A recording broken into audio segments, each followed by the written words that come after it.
first, thank you so much for sitting down with me to answer some questions about this interesting time here at Western. So the first question I have for you is, how will WIU differentiate itself from other Illinois universities to attract and retain a diverse student body in a competitive higher education market? That's a great question, because that's a question that universities across the country are asking themselves. And so I think there are a number of ways that Western can do that. First is by listening to students. What is unique about the student experience? And so we're listening to students, hearing their stories, and there are some common themes that come out of that.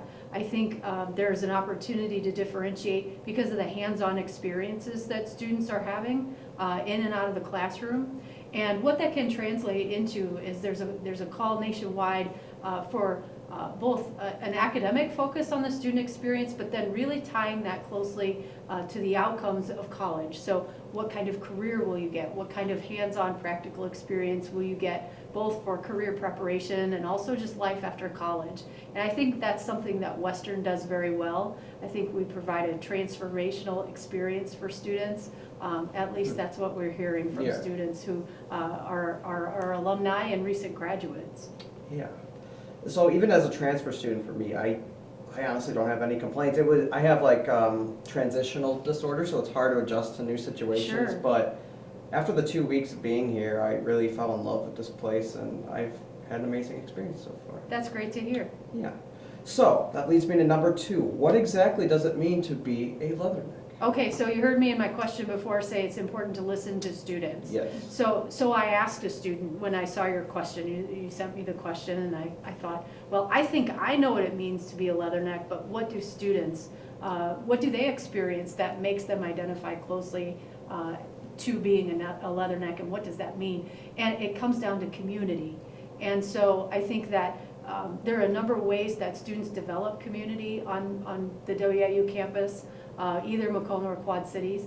One of those is through the classroom experience, and so having a common experience in the classroom on projects, different experiences that you have just through going through class together with your peers. I think that's certainly one place where community happens. Of course, on the Macomb campus, it's all about the residential experience.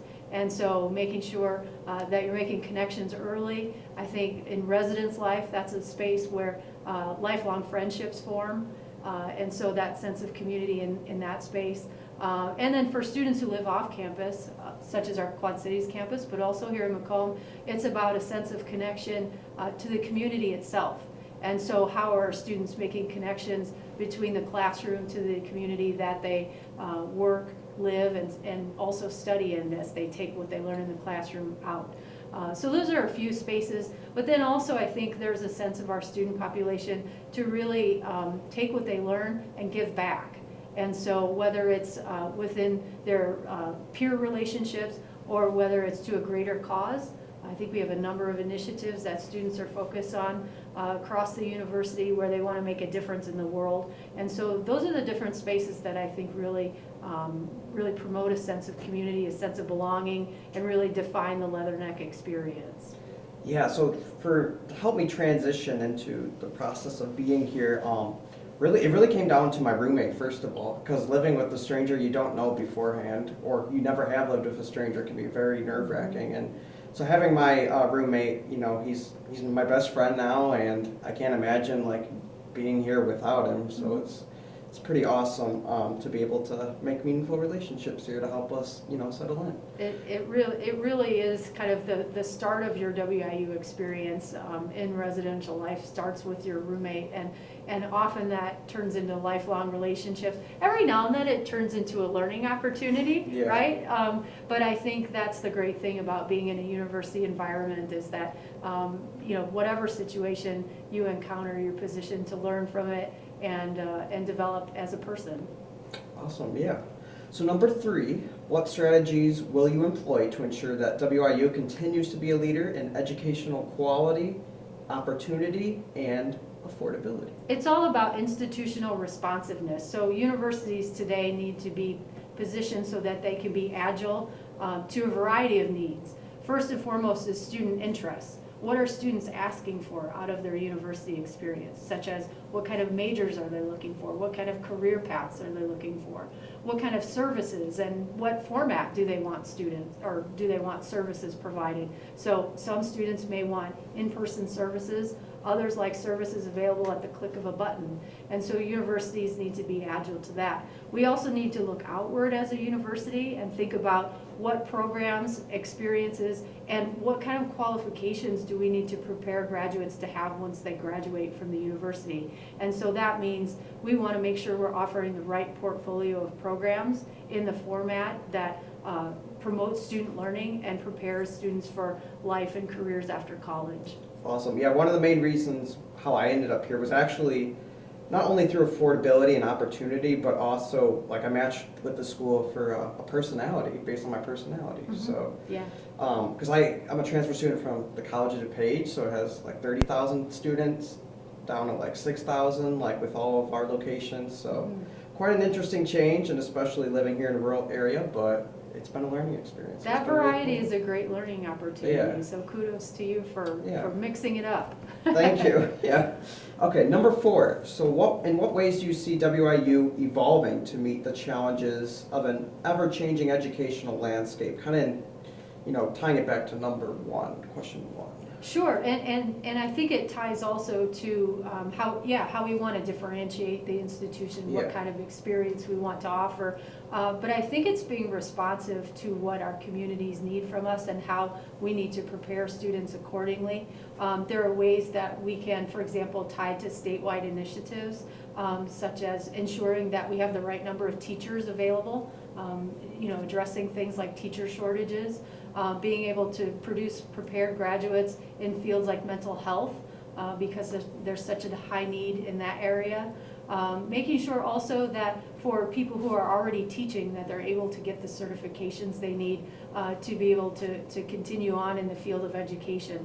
These are a few ways that the institution can be responsive, and also thinking about the big picture of workforce development, right? And so making sure that those career pathways, grounded in solid academics, where students engage with faculty, they are thinking critically, they're learning how to speak, how to write, and some of those foundational things that really contribute to kind of a holistic experience as a student that creates a well-rounded person after they graduate.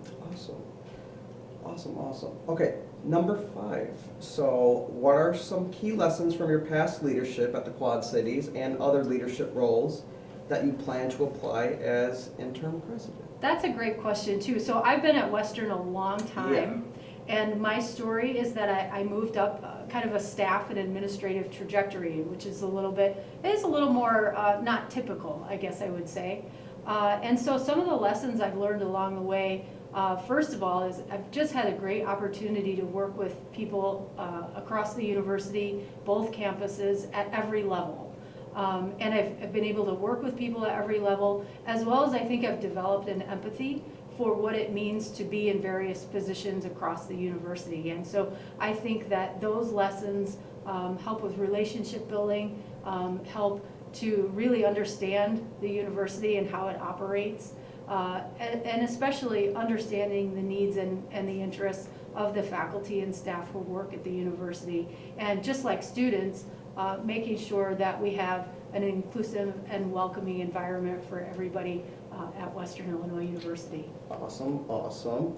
So yeah, that leads into number 6. So how do you plan to build upon the initiatives like the Office of JIDE and the Anti-Racism Task Force established by our predecessor? Yeah, we have some outstanding leadership in the JIDE office, as well as some of our student-led organizations and faculty-led organizations.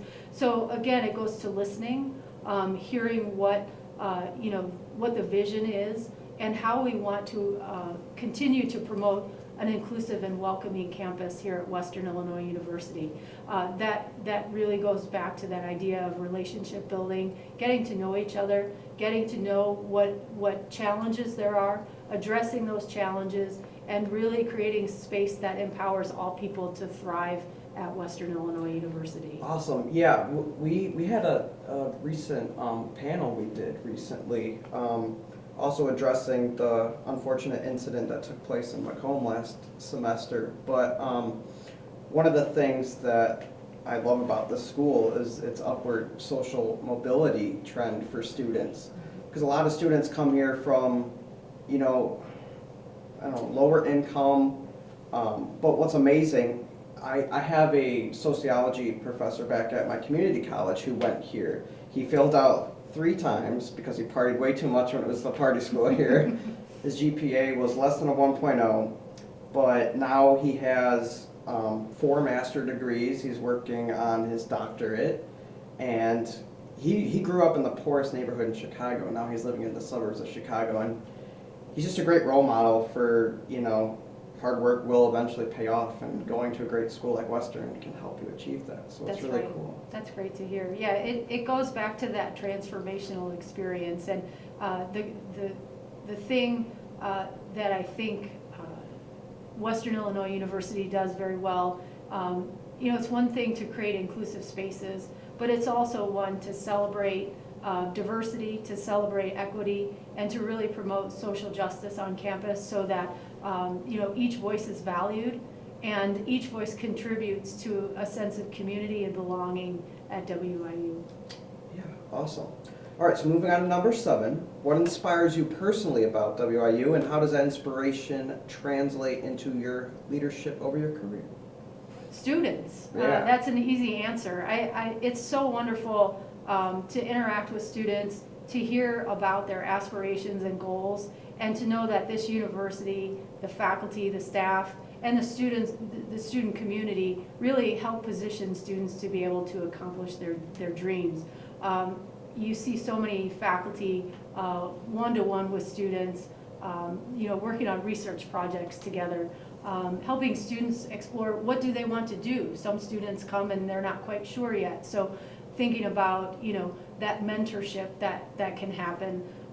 These are the things that I think are the Western Illinois University experience, that personal attention, and then also just having the space for our student community to work together, to identify again what it means to be a leatherneck. Yeah.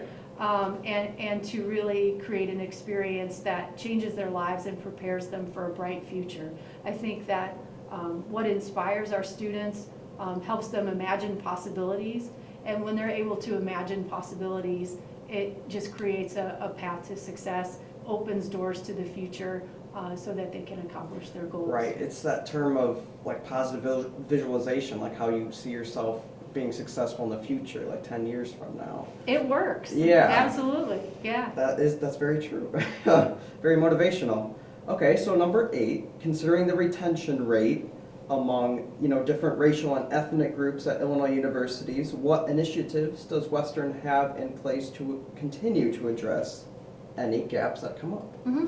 Yeah, so again, in working with students and understanding what are some of the challenges, as well as identifying what inspires students to stay with us. So certainly addressing roadblocks, addressing any barriers that may be happening in or out of the classroom. Those are things that we want to work on as a university, but also really connecting students early on with what are your dreams, what are your aspirations, and what is the path to get there.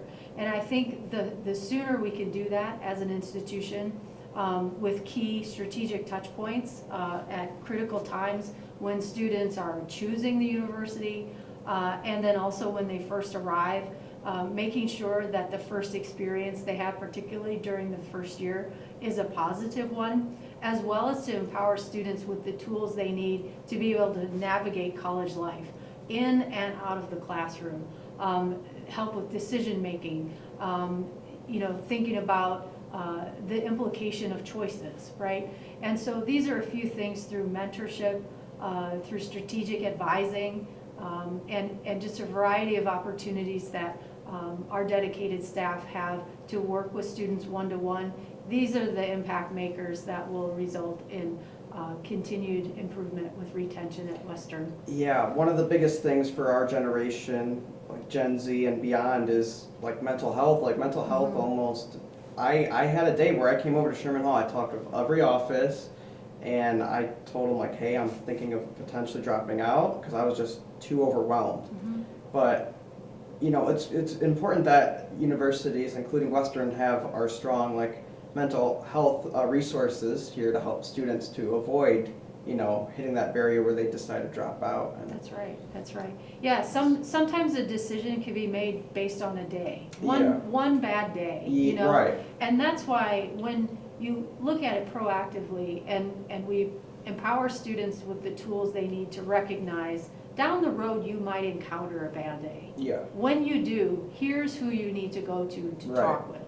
And I think that, you know, that applies to life too. So not only are we thinking about retention, we're also thinking about preparing students for what happens as you make your way through your adult life, your career, family life, all of that. That problem solving, critical thinking, and decision making, making sure students are looking at the big picture and staying focused on their goals. These are the keys to retention. Yeah, I agree. Thank you. Number 9, with the recent leadership changes here at Western coming up, how do you intend to address any financial and enrollment, tying back to retention, struggles that have been highlighted by some media critics in the state? That's a good question. So there are a number of strategies, and this situation is not unique to Western. Yeah, This is right. a nationwide trend where universities are needing to look deep, look inside to ways that we can become more efficient operationally, and ways that we can make sure that we're responsive and agile to what our students are asking us for, as well as what our communities, state, and beyond are asking for programmatically. It involves some innovation. Yeah. And so thinking about ways that we can differentiate WIU programmatically and really become leaders in key areas that we know we have a solid history with academic programs and the majors that we offer students. And then also looking outward. How can we be agile and responsive to our partners, whether our partners are institutional partners, so other colleges and university, but also thinking about our partners as far as corporations, K-12, schools, mental health. How can we build strategic partnerships so not only are we contributing and building career connections, career pathways for students, but we're also inspiring students, maybe at the K-12 level, to think about how higher education can fulfill their goals and dreams, have them imagine themselves, perhaps, for example, as an engineer, very early on, Lego camps, things like that. Hands-on experiences. We need to be very intentional about early awareness about our colleges and universities, and particularly Western Illinois University. And so those are a few strategies: recruitment and retention of students, making sure that stays a priority.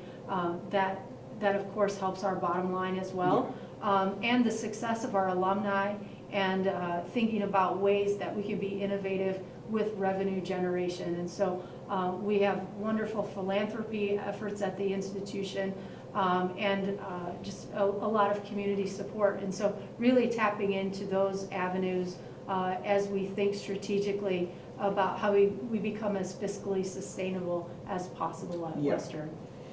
Yeah, I've been doing a lot of research leading up to this story, and you're right, it is a national and statewide issue. So it'll be interesting to see how these issues will be addressed over the years in higher education.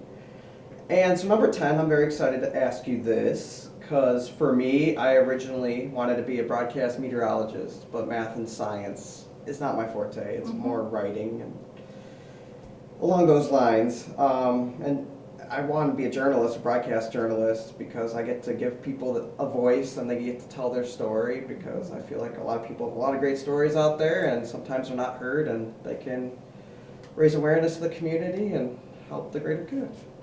So number 10 is what you're doing now as a career, your original dream job, and what's the story for how you ended up in your current position? That's a fun question. So I changed my major as an undergrad Okay. several times. It Yeah. actually started out as a broadcasting major. Oh, wow. And just navigated through a number of majors. Oftentimes I would switch my major because I liked a particular course or Yeah, professor. right. But my final decision was sociology.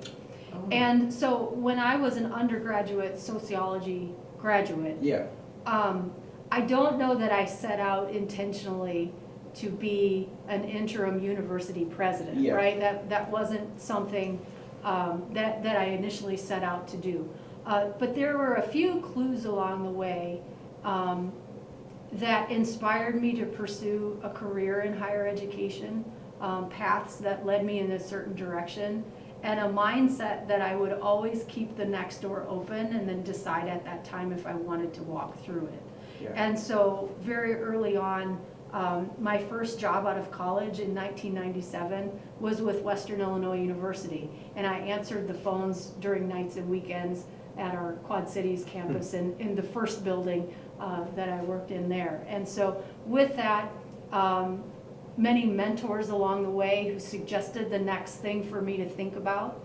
A supervisor I had at the time put a sheet of paper in front of me and said, "There's tuition and reimbursement for a master's degree. Have you thought about that?" I hadn't, but I did then.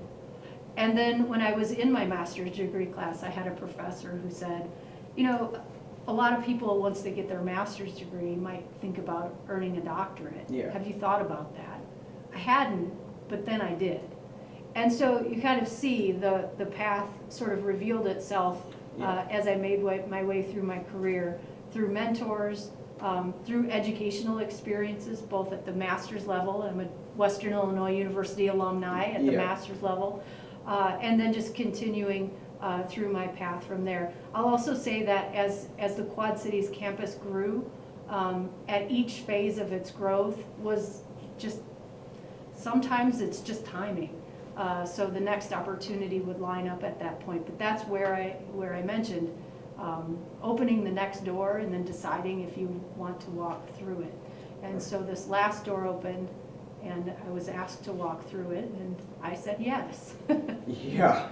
So to your point, like one of the things I've realized about our generation as well is that I feel like, well, some people are better than others at like networking and being on LinkedIn and getting your name out there. Mm-hmm. Because, you know, out of high school is like, nah, I'll never need to worry about networking. It'll just happen naturally. And no, especially, I didn't, because at that point I knew I was going into meteorology, but whether you're in meteorology or any profession, networking is important. That's how you get places in life. That's how you meet new people. Mm-hmm. That's how you earn new experiences. So It's that's so true. Yeah, that's one thing people need to keep in mind is just networking. Mm-hmm. You know, that's one of the things that, you know, often in today's times we're asked, what is the value of higher education? Yeah. The opportunity to develop intentional networks through your experiences as a student with faculty who are well connected to their fields, and also just the opportunities that students have through practicums, internships, field experiences to be able to get out there, meet people in the field and develop, you know, real experiences that translate to opening that next door that they can choose to walk through if it aligns with their goals. Yeah. All right, that's all the questions we have for All you. right, Thank we you so made much. it through. Thank you. Yeah. Those were excellent. Yeah.